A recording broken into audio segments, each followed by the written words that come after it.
In War on America news, masked and dangerous ICE agents who comprise UFC fans, gun nuts, and traumatized military veterans have murdered Renee Good, an award-winning poet in Minneapolis, for driving away from their kidnapping attempt. Christie, "No, I'm not securing the homeland," said it was domestic terrorism. She got that right. Also, state terrorism. For an encore, ICE shot 2 civilians in Portland, hotbed of refugee rights or whatever it is we're against these days. More to come, sadly. Mobilize. Courage. The Monroe Doctrine has a new Trump corollary. Not coronary, no, sorry. Stating that American dominance in the hemisphere will never be questioned again. 2 possible exceptions. First, 1,000 years from now, if there's human life here, Peru may dominate. Or Hawaii. Or nobody, with any luck. Second, next week or month or minute, the hemisphere, except Argentina and Chile, could unite in rejection of domination by anyone, which could cause MAGA to bolt and reject the Trump party at the polls, bringing back the Democrats to dominate with banks instead of invasions and coups, having learned at least something from their decades in imperialism. Which brings up the following lunch. The New York Times has headlined that Trump is an imperialist, sullying the good name of the U.S., a country without A, a name, and B, an imperialist bone in its body politic. Unless you count the Democrats and Republicrats. But who's counting? Hint, I am. To all events, U.S. imperialism is now openly acknowledged and justified by no less than a mainstream commentator named Stephen Miller. We live in a world, in the real world, Jake, that is governed by strength, that is governed by force, that is governed by power. Imperialism, he avers, is the only defense against international niceties, such as countries deciding for themselves how to utilize their resources. Senator Sanders concurred, saying that Mr. Miller gave a very good definition of imperialism. Of course, Bernie once crusaded for the Sandinistas, so he's lucky to be walking free under the imperial flag. Speaking of the Times, they noted that Venezuela had a long history of free elections until Chavez took power. Note is wrong. Chavez's party won 13 elections during his tenure. But, to be fair, it's only the Times. One other correction. It's not true that Trump failed to consult the appropriate branch of government before the kidnap.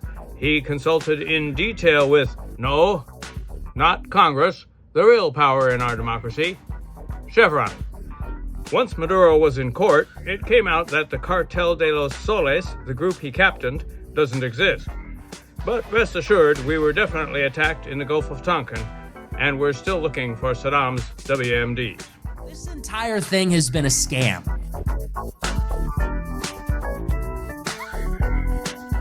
Economists are saying that the Supreme Court tends to favor the rich in its judgments.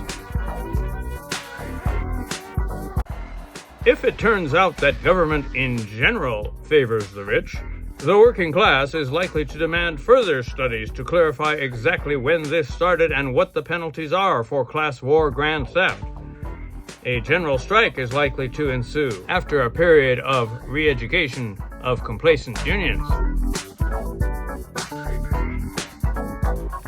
Vanilla Ice, seen here entertaining the troops of fascism at Mar-a-Lago, has finally shed his jacket of racial appropriation and clarified that his vanilla-ness is truly villainous by putting it at the service of white hysteria designed to distract from the various crimes of President Caligula.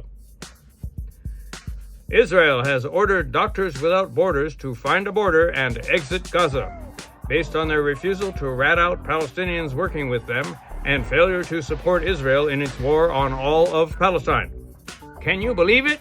Tiny Israel, which has had to defend settler colonial dispossession and apartheid all by itself, except for all the Western powers, can't get no respect from the docs just because Israel kills baby Hamas trainees.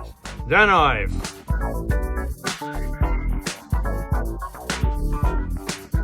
The Eat More Cow industry's destruction of the planet through land, water, and food waste just got a boost from Rifki Jr., who declares that the best food for Americans is steak. Half of his current diet consultants have ties to the beef, dairy, pork, infant formula complex. The plant-based mafia is out on its ear, which you should also eat. An aide opined that people who don't like red meat should emigrate from red states.